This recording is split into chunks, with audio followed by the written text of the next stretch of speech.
Rejections, I was like, I don't think it's good enough yet, so I am making it better. I forgot to include that. I took it in the writer education. I should move that up. 14 different countries this year. I wrote down, took me forever.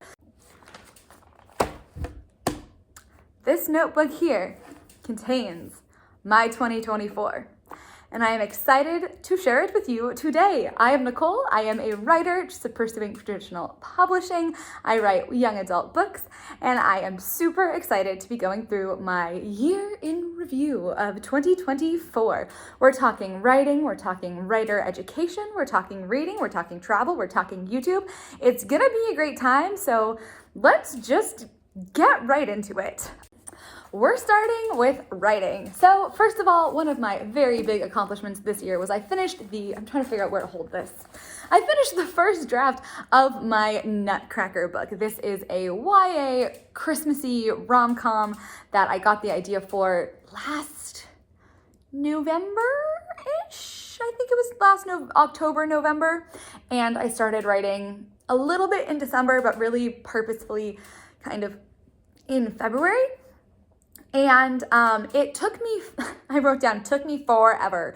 It took me 5 months to write it. I finished it, I believe, like the end of June. And this might not be a long time for some people, but because my first drafts are so rough and it's just like getting the basis of the story, like this isn't something I could ever hand to anybody to look at. Like it's not complete. There's huge sections that I just skipped. So that's why I say it took me forever, because it's not like done, but however, there is a draft. There is something to mold and shape. So that's good news. Oh my God, I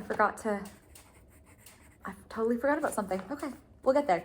The other big thing that happened this year was I queried 11 agents on my other YA book, Some Kind of Criminal, which is like a fun heist story. On that book, I got 4 requests that ended in rejection, and one really nice personalized rejection that was like, I can't sell music books that take place in music. Like, I've had really bad luck, but I love your writing. Send me stuff you have. So it was very personalized and lovely. And I also got another request from an agent at a conference that I haven't sent yet because the book is not ready. So off of those querying results, I did a developmental edit. So I actually hired a professional developmental editor who'd worked in the publishing industry at multiple different imprints in YA and got her to look at my book for me. It was a really good experience. There were lots of things she suggested and lots of notes she had that inspired me to make bigger changes. I actually changed it a lot more, I think, than she suggested, because I kept thinking of ways to make it stronger. But she was very optimistic, like publishing is a crapshoot, but she was like, you have a good chance with this one. So I feel good about that. It was an experience where I got a lot of insight, a lot of, in-depth look at my book, and a lot of confidence on, my writing, how it's going, etc. And I think that self-confidence, being backed up a little bit, but like being like, okay, we're in the right direction, we're doing the right thing, it was just great. It was a really good year for that. Following on that note, I got my query letter and first 5 pages critiqued on the podcast, The Shit No One Tells You About Writing, and that was very positive. They liked the concept, didn't understand the plot in the query letter, so I do have to edit that a little, but it was my query letter that got that like 40% request rate, which is quite good. So I'm not super worried about the query, but then their thoughts on the pages, I'm gonna edit it. They said to edit it. I listened to the Carly and Stacey, of course, but their thoughts on the pages were so nice, and they were so like complimentary and like kind about my writing. And so that was another like, oh, that feels really good. They said that the query letter didn't do the pages justice. So like, it's like a backhanded compliment, but it's a compliment, and I really appreciated that. And so the next thing is the next little writing thing, I wrote down really good fanatic editing. I just became a ruthless editor of my book, and have continued to pull it apart and pick it through and make it better and make it better. Yes, it's something that I've already queried, and I figured with those rejections, I was like, I don't think it's good enough yet. So I am making it better. hopefully making it a little bit more marketable by I shortened the ending. I got us to the premise like 12, 15 pages earlier, I think, like where the full premise is revealed. Maybe it's 10 pages. It might be 10 pages earlier in the draft I'm working on. So we're not talking about 2025 right now, but I'm feeling good about that. Now we're going to talk about writing education. So I put this in a different category. This year I did 2 courses from CC Lyra. I did her writing emotion course and her writing on a line level course. The entertaining thing about that being I've already taken those courses from her, but she also did one on tension that I didn't take and I regretted it so much. I was like, you know what? I love these courses, and the writing emotion one I really, really like. And after I take it, I always feel like I know how to write emotion. And then I'm like, it just like, and then I feel like I forget things that she said, and then it just goes downhill and it's not as good after a while. And I have to like pull the slides back out and be like, right, emotion, what's an emotion? And just recall what she said. So those slides are so valuable, very excited about it. I still haven't watched the writing on a line level Q&A. I have to do that. Okay. Beyond that, I read 2 craft books. I read Writing the Breakout Novel by Donald Mass. I'll put my review of it up here. Needless to say, I highly recommend it. And The Masterwork Guide to the Philosopher's Stone, to the Sorcerer's Stone is actually the title of it, by Savannah Gilbo. I will also link my review of that one up there. Both really great resources, really enjoyed them. I went to one writing conference this year. It was the Write Hive free online conference. I also did like an agent pitch session where I got a request, so that was a great experience. I didn't get to as many of the like events, talks and stuff as I would have wanted to. I'm never particularly good at that at conferences because it's just a lot of sitting there and listening, and that's not my number one thing because I do a lot of that for my job of sitting and listening on calls. So, but I did get a lot of value out of it from just the meeting people perspective. I also did the Write Mentor program their spring semester last year, so I think it was January through March, while I was working on the Nutcracker Effect, which is my current work in progress. That was great. It's a program where there's facilitated peer review and also over 3 months, 5,000 words a month review by the instructor, Melinda, who is wonderful. And so that was a really good experience as well. I also did a writing retreat in a castle in France, in Normandy, for a week. It was supposed to be 2 weeks, but I got very homesick because it was the holidays, and we'll talk about travel in a minute, but I ended up leaving early. However, I met a lot of wonderful writers across many genres, everything from like kind of self-help to poetry to memoir to fiction. There was an author in residence who ran some workshops for us. I ran a workshop on story theory that I'm excited to bring to my YouTube channel because it was very successful with the group, and they were so sweet and we had so much fun with it. And yeah, it was a really good time to just focus on my writing. I sat next to the fire for hours every day and wrote in this notebook. So it was a good time. Okay, the next category is reading. So I read 50 new books this year. So I don't count rereads in my list. I usually don't count how many books I read in a year because reading is supposed to be pleasure, and I don't like the idea of attaching goals or things to it. However, I have wanted to be able to record my thoughts on books a little bit more and also kind of look at how my reading is spread, because it's important to, read widely, but also make sure that I'm reading in my genre, etc. So I now record the new books I've read. So not rereads, but new. And so that was 50. I read a lot more nonfiction this year than I usually do. But my favorite nonfiction was called Never Split the Difference, which is a negotiating book that changed my life. And I went around telling people that. It's from a hostage negotiator, and it's about like how to put things in terms. It will be on my list to read again in 2025, just because it is such a good book with good tips, and it feels like very empowering. And I'm someone who doesn't like conflict. And so you read that and you're like, yes, conflict, good, conflict's great. And it gets you like really amped up. So highly recommend that.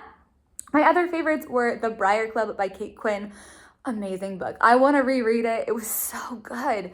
It was so good. And I want to get in and study it because it's from the perspective of a house. Isn't that insane? Like, I don't know how she pulled it off. I think it's one of her best books yet. I absolutely adored it. Adored it. It was so good. Also, The Women by Kristen Hanna, I loved because I'd actually never read Kristen Hanna before, and I was in a Bali hotel room, and I just sat there all day and read the book. Like, I couldn't move from where I was. I had to finish to the end. It was so good.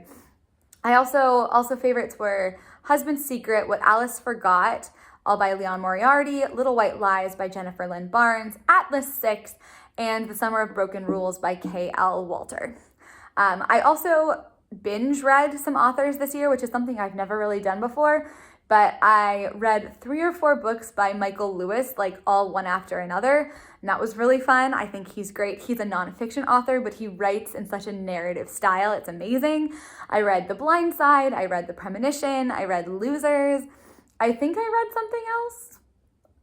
something else. Anyways, I took his masterclass. I forgot to include that. I took it in the writer education. I should move that up. I took his masterclass on masterclass, and then I read his books because it was great. Also, Leon Moriarty. I read Big Little Lies, What Alice Forgot, and The Husband's Secret. She's amazing. I cannot stop thinking about actually both of them, What Alice Forgot and The Husband's Secret. Just insane. Like, such introspective, like emotional, like psychologically deep books, but you can't put them down. Like, I was on a, those hop on, hop off bus tours. I was on one of those holding What Alice Forgot, and I'm supposed to be like listening to the commentary and enjoying my $40 worth of tour. And I was like turning pages. And then I had to get off the bus because I was like, I got to finish this book and then get back on the bus because this is not going to work. And Jennifer Lynn Barnes. I read 3 or 4 from Jennifer Lynn Barnes this year, who is the author of The Inheritance Games. So I read The Inheritance Games, Little White Lies, and Deadly Little Scandals. Didn't love Deadly Little Scandals as much, but Little White Lies I adored. Inheritance Games was great. I would love to hear what your favorite books and or writing resources of the year are as well. So definitely pausing the spiel here. If you are liking this video, please give it a thumbs up.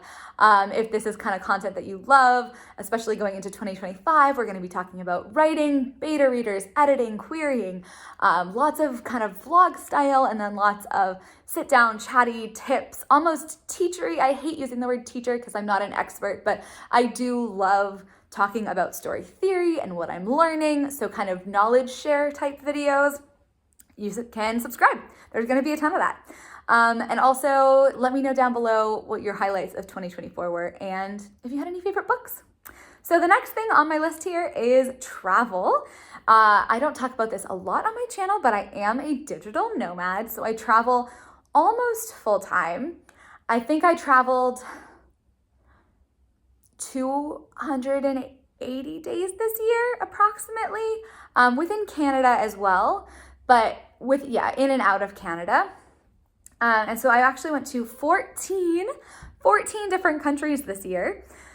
I went to Panama, South Korea, Bali, Thailand, Cambodia, Vietnam, Japan, Greece, Bulgaria, Scotland, Rwanda, Hungary. I wrote Florida. Florida's not a country. It's just the US.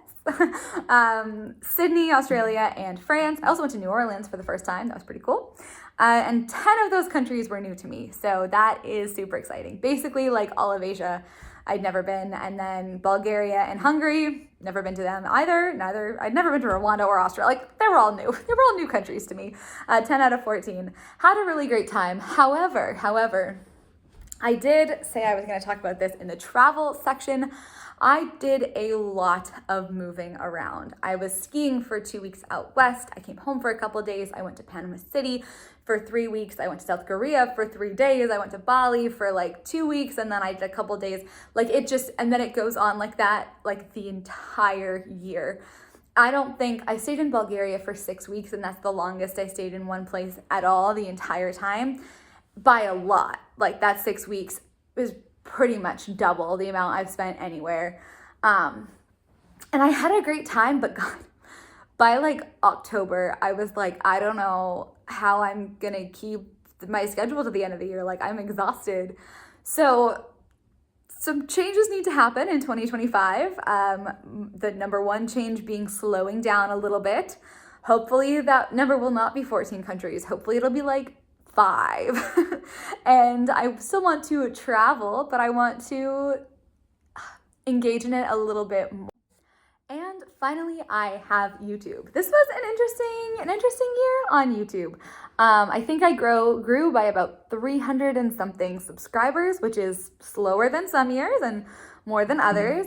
According to YouTube, I got 38,000 views, 200 comments, all that kind of stuff. I mean, the numbers don't really matter. The important thing is that this lovely community has continued to build, and I am so grateful for your support. And I hope you continue to get, value and enjoy engaging and chatting and watching these sort of videos, because I always have so much fun filming them. This year, my favorites, just in case you're wondering, and I'll link these below, where I did a video about hiring beta readers on Fiverr very recently that I loved. I did a video that was super fun to film about what not to do in a query letter. I wrote a really, really bad one. Don't worry, you can skip. There's a timestamp to skip me reading it and just like listen to the analysis of it. I had a video about writing better scenes that I was really proud of. A querying vlog that I thought was so fun. I didn't actually know I was querying when I started querying. It was kind of a mistake, which is probably the only reason I did it in the first place. So that was a fun thing to do. I also had a year ago, I released a collab with a whole bunch of other creators on different genres. So like our best tips and resources and stuff for writing in our favorite genres. We have everything from political fantasy, sword and sorcery fantasy, historical romance. I think I did a heist one.